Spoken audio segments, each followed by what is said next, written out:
Hello everyone, welcome to SR tutorials. Friends, ఈ వీడియోలో మనం తెలంగాణకు సంబంధించి కళ్యాణ లక్ష్మి పథకానికి సంబంధించినటువంటి అప్డేట్ అయితే న్యూస్ పేపర్లో వచ్చింది. సో దీని గురించి అయితే తెలుసుకుందాము. కళ్యాణ లక్ష్మికి అదనంగా తులం బంగారం అంటూ వచ్చిందనమాట. పేదింటి మహిళలకు 2,500 రూపాయల నగదు కానుక. 1,00,000 మంది మహిళల సమక్షంలో సీఎం ప్రకటన. 12న పరేడ్ గ్రౌండ్లో మహిళా సభ. 6 గ్యారంటీలను సంపూర్ణం చేయనున్న సీఎం రేవంత్ రెడ్డి అంటూ మనకు ఆంధ్రప్రభ బ్యూరో పేపర్లో అయితే వచ్చింది. ఎన్నికలు దగ్గర పడుతున్న వేళ కాంగ్రెస్ ప్రభుత్వం దూకుడు పెంచింది. ఎన్నికల్లో ఇచ్చిన హామీలను నిర్దిష్టమైన గడువులోగా అమలు చేసే దిశగా అడుగులు వేస్తోంది. లోక్సభ ఎన్నికల నోటిఫికేషన్ కంటే ముందే వీలైనన్ని హామీలు నెరవేర్చేలా కసరత్తు చేస్తోంది.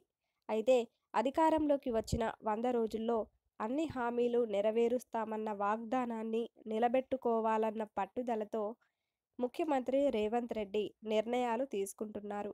కాగా కాంగ్రెస్ ప్రకటించిన 6 గ్యారంటీల్లో ఇప్పటికే 4 పథకాలను ప్రభుత్వం అమలు చేస్తోంది. సోమవారం భద్రాద్రి రాములోరి సమక్షంలో ఇందిరమ్మ ఇళ్ల పథకాన్ని ప్రారంభించనున్నారు.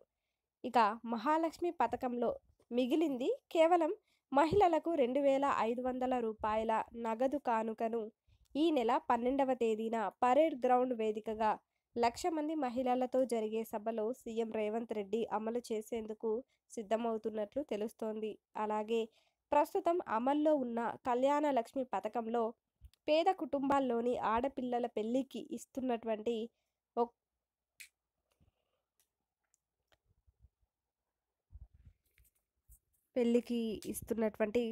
సో ఇక్కడైతే మనకు తప్పుపడింది. 1,116 రూపాయల నగదుకు అదనంగా తులం బంగారం ఇచ్చే కార్యక్రమాన్ని కూడా ప్రారంభించనున్నట్లు ప్రభుత్వ వర్గాలు చెబుతున్నాయి.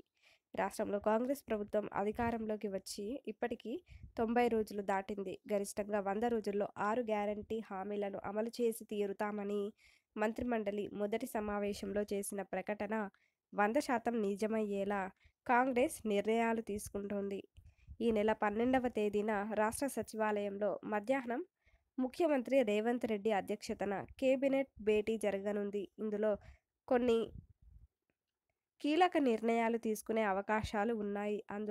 ఇందులోనే మహిళలకు నెలకు 2,500 రూపాయలు ఇచ్చే అంశంపై చర్చించి ఆమోద ముద్ర వేయనున్నారు. సార్వత్రిక ఎన్నికల నేపథ్యంలో ఇక సమయం లేనందున ఈ కేబినెట్లోనే మహాలక్ష్మి పథకానికి గ్రీన్ సిగ్నల్ ఇస్తారని తెలుస్తోంది. అదే జరిగితే వచ్చే ఆర్థిక సంవత్సరం ప్రారంభం ఏప్రిల్ మొదలుకొని మహిళలకు నగదు కానుక ఇచ్చే అవకాశాలు ఉన్నాయి. ఈ పథకం అమల్లోకి వచ్చిన తర్వాత ప్రతి నెల 2,500 రూపాయల చొప్పున పేద మహిళల బ్యాంకు అకౌంట్లలో జమ చేయనున్నారు అంటూ సో ఈ విధంగా అయితే ఇచ్చారనమాట.